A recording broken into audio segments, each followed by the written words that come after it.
Hey everyone, and welcome to another episode of Sex Talk with Candi. And today we'll be talking about sexual frustration. So if you haven't already, don't forget to click on the little bell below. Every Wednesday, this is the place where I tackle your tough questions about sex and sexuality. So without further ado, we're gonna get right onto it. So I'm going to go through 6 ways to deal with sexual frustration. Now, sexual frustration could be maybe you have a partner and your libido is higher. And I mean, take a look at mismatched libidos if that is something that you are going through. Maybe you're the partner that has a high sex drive. Maybe you're the one that has a low sex drive. Or maybe you don't even have a partner and you're feeling that frustration. Now, these are 6 tips, and I'll leave the post where I'm getting all this information down below. But again, we will be talking about this in greater detail tomorrow. If you guys want to hit up my Twitch channel, you can find all the information down below.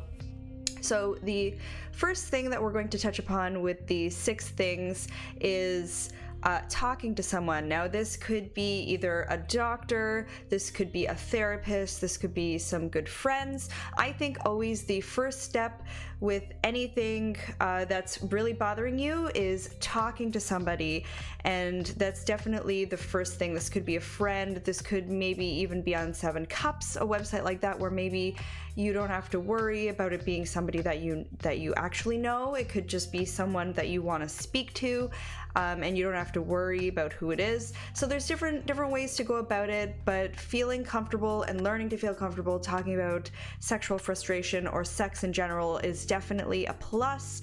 Talking with your so, maybe realizing that maybe you're not into it, but maybe some foreplay, or just helping your so really be into the moment or into what they really want to do makes you feel happy. So maybe just getting into it helps you feel or get into the mood.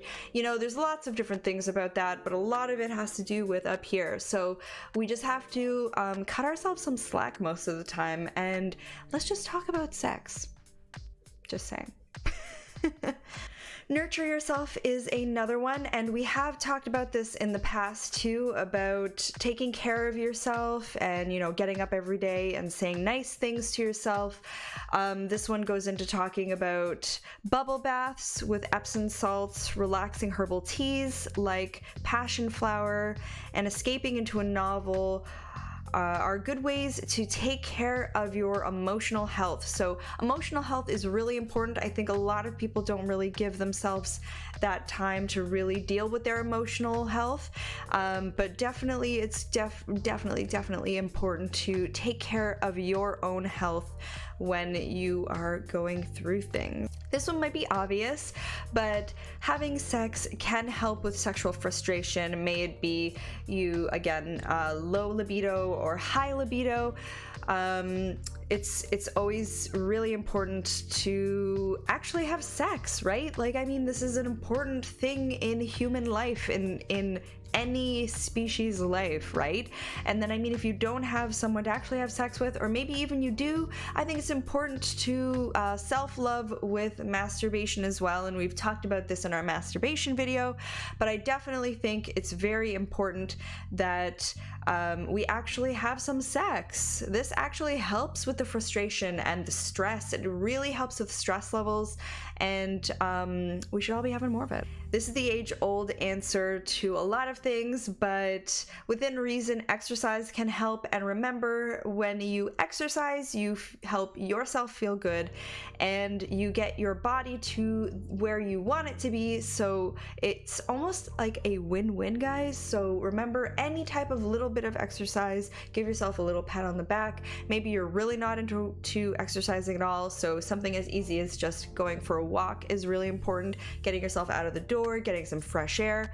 Then once you feel a little bit more into it, maybe going to the gym or having a little gym set up at home, going for runs, something like that, right? And it doesn't need to be every day of the week. Maybe it's twice a week, maybe 3 times a week, maybe once a week to start with, something small to really get yourself moving, which is really important.